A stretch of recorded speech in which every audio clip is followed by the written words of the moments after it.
I'm going to be honest with you. In the 80s, no band was bigger than Metallica. They were the band. They were my band. As a matter of fact, the first tape that I ever bought in 1989 was for And Justice for All, and I've been a fan ever since. I've seen them at least 6 or 7 times in concert, and today I have a tier list of all their albums, and I'm going to go over each and every one of them and rank them for you today. So let's get started with my Metallica ranking.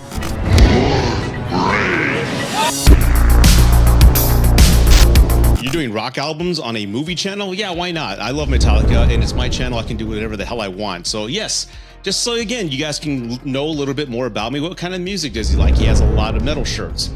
My band was Metallica. It still technically is, but I'm kind of expanding my boundaries on other metal that's out there. As a matter of fact, my son, who discovered the Ramones like a couple years ago, has introduced me to a lot of other bands, and I'm a big fan of Testament right now. They are on my playlist, on my workout list, and I'm starting to love them. But growing up, Metallica owned me, especially in the 80s. Everybody talked about them. I would draw the Metallica Ride the Lightning emblem on my book cover. They were my band. And they were really the first band that I started listening to the lyrics. I remember, and I'll go into that in detail, but that is why I love context. That's what I love when people are saying, did you like this movie? Did you like that song? I'm like, what are they trying to tell me? What are they trying to say? If it's just booty, booty rocking everywhere and sex, yeah, there's a time and place for that, but that's not for me. I'll always look at the message that the artist is trying to say. And with Metallica, they had a lot to say in the early 80s. They still do, but again, I am not an expert in every one of these albums. I know the band members, of course, but again, as far as the earlier stuff after the 90s, I kind of winged off and kind of checked in on them to see how they were doing, like an old friend. But again, I have the albums here and I'm going to rank them for you today. So let's go ahead and get started with my rankings. And as far as this tier system here, S is for S tier, the best, and then it's traditional A through F. We know how that goes. And I'm going to go ahead and start with 72 Seasons. 72 Seasons. Oh my God. You know what? I'll be honest. I know this came out April of this year. I played it all morning on repeat. And the sad thing is, I do like the first track, 72 Seasons, I believe is the name of the song. But as far as the rest of the album, there's no memorable track.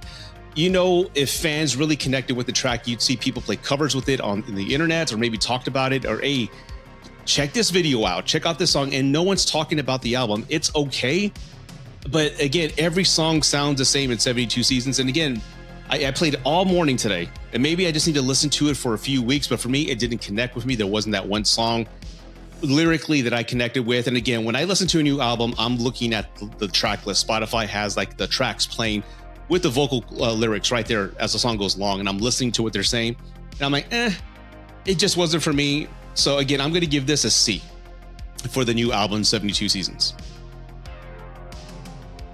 Next is And Justice for All, the first tape I ever bought. Oh my God, Blackened, Harvester of Sorrow 1. Oh my God, this album is, again, my introduction to Metallica. It's the first tape I ever bought. I believe it was $20 back in 1989. I played this through and through. So it is one of my all-time favorites. As you get older, you find out about the stories again. As I get introduced to Metallica, I knew who Jason Newsted was. I thought he was the original bassist with Metallica. But then, you know, as you get older, you find out there was Cliff Burton and what happened to him, that tragic story. And then you find out that Lars Ulrich and everybody was just being a real absolute dick to Jason. And I never really understood why. Jason applied for the job. He was a big fan of Metallica. Why are they going to treat him like shit? And I think really when they fired him, that's when I got upset and I started disconnecting from them. But again, I would still buy their albums and check it out. But I was really upset at how they treated Jason. And I don't know if you agree with me on that. I don't think it wasn't called for Jason to be treated that way. As a matter of fact, there's they not muted, but they had the bass track And Justice for All, like almost muted. So there's like no bass in this album, but there's actually YouTube videos on the internet where they actually have bass lifted. You can actually hear it in the album. It sounds a whole lot better. But, you know, aside from all the drama and how they treated Jason, this is an absolute fucking masterpiece in my opinion. So it's going to go S tier for one of the best. Justice is lost. Justice is raped. Justice is done. Seeking your truth when it is all. Waiting for truth, so true, so real. Anyway, the Black Album, produced by Bob Rock, the producer of Bon Jovi. Okay, I know this is commercially their best, their favorite. They were nominated for Grammys left and right. I mean, Enter Sandman, Sad But True, Unforgiven, Nothing Else Matters. I mean, I can go on and on. It's really cool. But to be honest, this album came out when I was a sophomore in high school. And I remember all of us who bought it were more or less like, this is really poppy. I mean, it didn't sound like Kill 'Em All. It didn't sound like Master, Ride the Lightning, or Justice. It sounded very poppy. Of course, you liked it still. Well, we were big fans of it, Enter Sandman. But I remember everybody just more or less being, it's okay. It's okay. But everybody else who wasn't a fan of Metallica started to love Metallica because of this album. So I guess their motives as far as marketing were to capture a whole new fan base. And that's exactly what they did with some of the poppy songs. And yeah, I'll call them poppy, but Enter Sandman is still a classic. Of course, I think I've heard it every day of my life since it came out in 1991. As a matter of fact, if I had a top 10 list of songs I never want to hear again, it's Enter Sandman, because they play it so. That, and what's the other one? Unforgiven and Nothing Else Matters. Oh my God, they played that too damn much. But anyway, it's good. Is it top tier Metallica in the S tier category? No. I'm going to give the Black Album, I'm going to give it, in my opinion, B for the Black Album, okay? I'm going to be honest, Death Magnetic, I didn't connect with this one. I bought it, I played it. It just didn't connect with me. And again, this is the later stages of Metallica. This is like, almost 10 years ago. And I just couldn't connect with it whatsoever. I mean, can you name one track off this album? I can't. I'm going to go ahead and put this in the, oh my God, I hate to do this, but a D category. Oh my God. And the next one here, again, same thing, Hardwired. Again, their last three albums, Death Magnetic, Hardwired, and then 72 Seasons. Again, I think the problem for me is that there's no standalone track that really pops to its listeners. I mean, every song sounds the same. And I saw them in Rockville twice. They played on Friday, they played on Sunday, and I think they played one song from this album. Everybody wants to hear the classics, so I don't remember them playing one song from this album, or a song I didn't recognize. So again, I'm going to go ahead and put this down here with the, it's unfair to rank it since I don't know it back to forward, but again, I'm going to put it in the C's because again, there's nothing memorable. Again, I'm not a huge fan of them as of late. I love them though. So every album, they're going to have at least half a day of my time. So where I'm going to buy the album or at least listen to it on repeats. And if nothing grabs me, nothing grabs me. But the problem is, in my opinion, the last three albums all sound the same. There's no identity like the other classics. And I'm about to go to those in a bit. Kill 'Em All. Oh my fucking God. Kill 'Em All. S tier. Top. Probably, arguably, the best, one of the best albums they've ever made. I mean, again, you have Dave Mustaine, who's written a lot of the songs, Seek and Destroy, The Four Horsemen. Oh my God. I mean, a lot of these songs are absolute classics. And again, they resonate. I guess they really identify.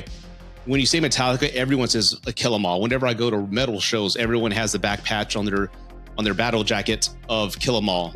I play this on repeat. It's my son's favorite song, and he's only 17 years old, and he's heard them all. It's his favorite album is what I meant to say. But Kill 'Em All is an absolute fucking untouchable S tier classic.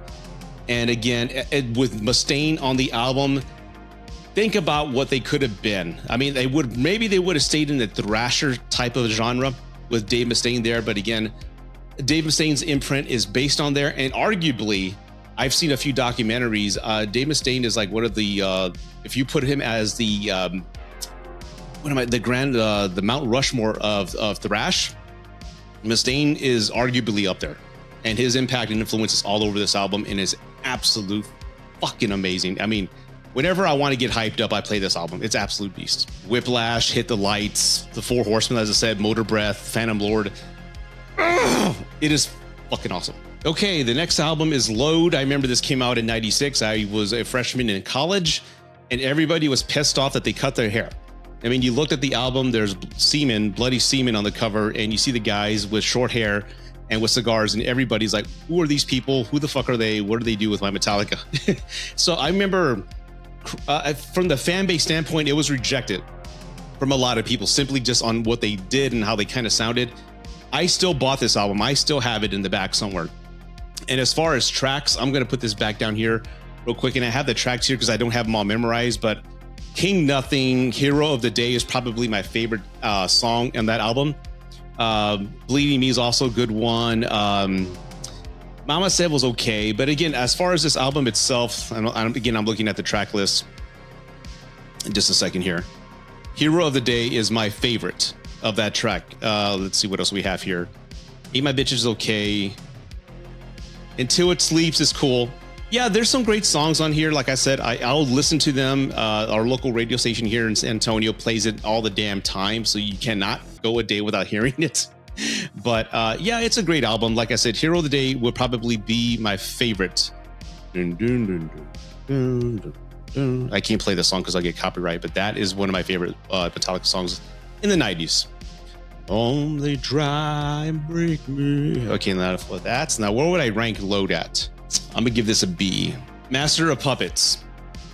Oh my god, this album. This is when I remember every album in Metallica had like a theme. Every album had a theme to it, and I remember this is back when you would buy a tape and you would unfold the insert and it would give you the lyrics to the song so you can read what they're trying to say.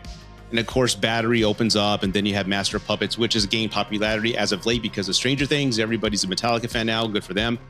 But I remember reading the lyrics to Master of Puppets, and I'm like, oh, this album's about addiction and not having control of oneself, either by your vices or by government or by military or by institution. And I'm like, holy shit, I get it. So this is when I was a kid. Come on, this is what, 86? I'm 10 years old, and everything started to make sense, you know. Master of Puppets, it has a one lyric, chop your breakfast on a mirror, takes me, you will see, more is all you need, dedicated to how I'm killing you. It's about addiction and vices. And then again, you have a sanitarium, you have Disposable Heroes back in the front. You will do what I say when I say back to the front. It's all about not having control of oneself and being owned by something else. And I go, that is fucking awesome. It makes sense. I felt like I uncovered like a puzzle or solved a puzzle when I was a kid, and it stayed with me ever since. So Master Puppets, and of course Orion. Whenever I want to just chill out, I just play Orion. It's just all Cliff, and fucking masterpiece. So this is going to go in the S tier category with Master. I don't care what anybody says. Master, absolute fucking best. Man, I think the 80s were at their peak. That was the absolute best. Okay, now we have Reload. This came out, I think, in also in the 90s. And this one, other than Unforgiven 2 and Fuel and the Memory Remains, it's okay. It's okay. Again, I didn't buy this one. I didn't own it. I don't own it. But again, it has a couple great songs. So this one, I'm going to put it... I'm going to put it in the C category. I think it'd be unfair to put an album of Metallica's in F category. Oh, there's Saint Anger. I forgot about that. Saint Anger. Let's talk about that real quick. Oh my God. This one here, if I can be honest, I bought it. I still have it. I played it a few times, and again, I didn't connect with it whatsoever. Metallica more or less had lost me at that period of time in my life. Other than the main track in that album of them playing in that prison. It was pretty fucking cool. I do appreciate the video, tick, tick, tick, tock, whatever James was saying. But again, I know it's probably their least it sold the least amount of copies out of all their discography. And I remember when I saw them in Rockville, James had made a joke about himself. He goes, the next song is Saint Anger, and he played it and the audience went boo. The audience booed him. And then after the album, after they played that song, he looks over at Lars and he says on the mic, I told you they wouldn't like it. Come on, guys, it's been 20 years. It hasn't grown on you yet, is what he said. And everyone started laughing. So that's the one song they played of Saint Anger live. And I saw them in 2021. So again, Saint Anger, I can't give it an F. I'm going to give it a D. I'm going to put it down there. And again, this is just my opinion. Last, but certainly not least, is Ride the Lightning. I have the shirt.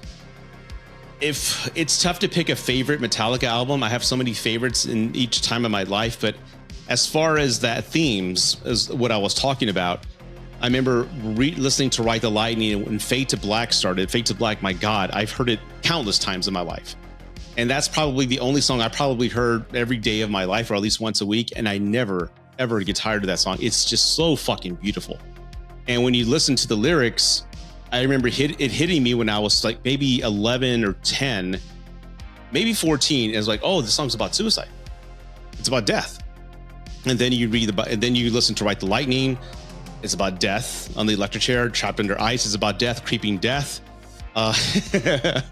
All these other songs, and it's like they're all about death. I'll go, oh, this album, the theme is about death. And I was going to Catholic school, and I remember at the time and again, the album was already like 10 years old by the time I got it. But I remember in Catholic school, we're learning about the book of Exodus, and we saw how Pharaoh mocked Moses, and therefore the death came and took the firstborn of Egypt. And I remember listening to Creeping Death one day, and I'm like, holy shit, it's about the Bible. This is about the Bible. They're talking about that when death came and took the firstborn of Egypt because Pharaoh mocked him. And I'm like, this is amazing. So I remember playing it for my parents as a kid. I go, you have to hear this song. It's about the Bible. And they didn't listen to it. They thought I was like devil music. I remember it hitting me and me connecting to the song. It's like, again, I found out that like a secret puzzle is what I guess I was trying to say, but that connected with me whatsoever. And again, whenever I want to get hyped up, whenever I need that extra push of just like, come on, for whom the bell tolls is what I play as well. So this is S tier. No question, without a doubt, one of the absolute best albums of all time. And there are my rankings, everybody, for the tier list of Metallica albums. I hope you enjoyed this video. Again, I know there's a lot of single, there's LP, there's Garage Days. I do like I believe it's the third Garage Days that they had where they played Whiskey in a Jar. I do like that one, and Tuesday's Gone. That's a great album. That's a fun one, but they're all covers. That's why I didn't put them on here. But again, I hope you like this. If you want me to do other bands, let me know. I love metal. Like I said, I'm just discovered Testament. I heard of them when I was a kid. Nobody would play it. Because again, keep in mind, back in the 80s, the only way you can get kind of like connected to a band was, one, you hoped MTV would play their album or video, right? Two, a cousin of yours or a friend of yours had an album or a tape that you can borrow. That's the only way you can discover music, or the radio played it. That's it. So again, it wasn't played. So now that I'm like older now, I'm discovering there's all these other thrash metal bands that were all out and about. And I'm like, holy shit, I'm discovered Testament. So again, I love Testament. Maybe I'll do one of those later on. But again, if you have any suggestions, let me know. I hope you enjoyed this video. Leave some comments down below. What is your favorite Metallica album? I'd love to know. Leave some comments down below. And as always, thank you for watching, everybody. Please subscribe if you haven't done so already. Like the video, and I'll see you next time.